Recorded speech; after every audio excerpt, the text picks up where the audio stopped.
Shalom Obracha, on a pu aujourd'hui étudier le Kovetz et Harot, qui rapporte une Gemara dans Maseret Gittin Untet Amud Aleph, qui nous dit que à Peutot Mikran Mikar, que les enfants, ça s'appelle un acte de commerce qui est validé, ce qu'ils peuvent réaliser. Et de là, il va nous donner un principe que chez les enfants, on doit distinguer deux niveaux. Tout d'abord, l'enfant qui n'a pas de date, alors lui, cet enfant-là, il est considéré comme un digne de choté, de fou. Et il y a l'enfant qui est bardat, qui est picard, qui est intelligent, qui réfléchit, et lui, il agit comme un gadol. Maintenant, lui, ses actions à cet enfant-là ne sont pas considérées comme des actions, simplement parce que la Torah les a exclus. Comme on le voit dans le din de Matanot, des cadeaux, c'est marqué qui t'aime ish, et donc ça vient exclure l'enfant. Ou dans les kiddushin, un enfant qui se marie, ça n'a pas de valeur, parce qu'il est marqué qui car ish, isha, lorsqu'un ish prendra une femme, ish, ça vient exclure le katan. Ou bien encore dans le din de Khalitza, le déchaussement, donc pour une femme qui aurait perdu son mari et qu'elle n'a pas eu d'enfant, si c'est une ktana, d'après Rabbi aussi, lui qui n'a pas le hekesh entre ish et isha, il dira qu'une ktana aura le droit de faire la Khalitza, car elle est suffisamment bardat et que la Torah ne l'a pas exclue, justement. Et donc à partir du moment où elle est bardat, pour Rabbi aussi c'est possible. Donc on voit que même d'après la Torah, il y a une possibilité que les enfants fassent et réalisent un maasé. Donc ça c'était le Kovetz et Harot. On a vu par la suite la halacha dans le Rambam concernant le cas d'une personne qui aurait consommé la achilat matzah de façon contrainte et forcée par des oppresseurs, des partim, d'après le Tirouz de la Gemara. Et le Rambam tranche la halacha que la personne qui aurait consommé donc la matzah dans ces conditions, eh bien, est acquittée de la mitzvah de achilat matzah. Par contre, si la personne a consommé la matzah pendant un moment donné où elle n'était pas psychologiquement en bon état, elle était dans un din de choté, et que pendant la soirée de l'El Seder, elle a guéri.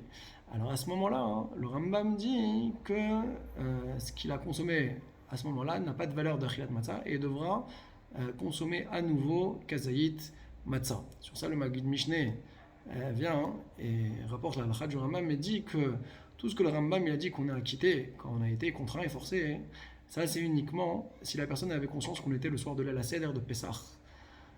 Par contre, si jamais la personne pensait que c'était un autre jour de la semaine, ou alors elle ne sait pas qu'on lui a mis en bouche de la matzah, là il dit qu'on n'est pas acquitté et il dit Varim Ta'amen, c'est une bonne déduction qui a été faite ici, donc il a rapporté au nom de Yeshmi Shekatav.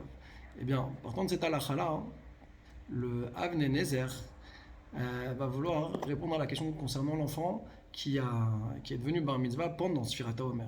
Et il veut déduire le Avnei Nezer de cette halakha du Rambam qu'on peut apprendre de là qu'un enfant ne ferait pas la bracha à partir du moment où il est devenu bar mitzvah, il s'arrêterait de compter avec bracha.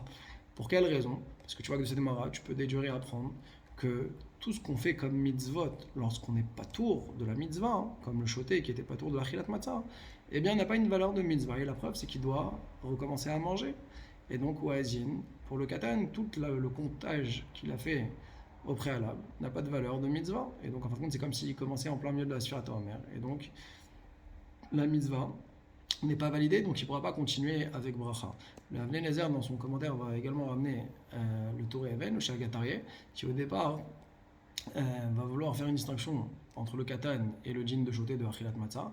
Et par la suite, il va dire que effectivement, il ne continuera pas à compter avec bracha, parce que pour lui, le katan qui a compté Sfirat HaOmer, ça ressemble au cas de la Gemara de l'enfant qui va faire la shrita d'un korban ola, que là-bas on voit que même si il a eu un maasé et qu'il l'a amené au bon endroit et qu'il a dit que c'était les shem ola, quand même on ne considère pas sa kavana comme étant une kavana. Et ici même la bracha de Sfirat HaOmer, elle n'est pas révélatrice comme quoi il a eu la kavana de compter le Homer, et donc c'est pour ça qu'il ne continuera pas à compter avec bracha. Chazak ou Baruch.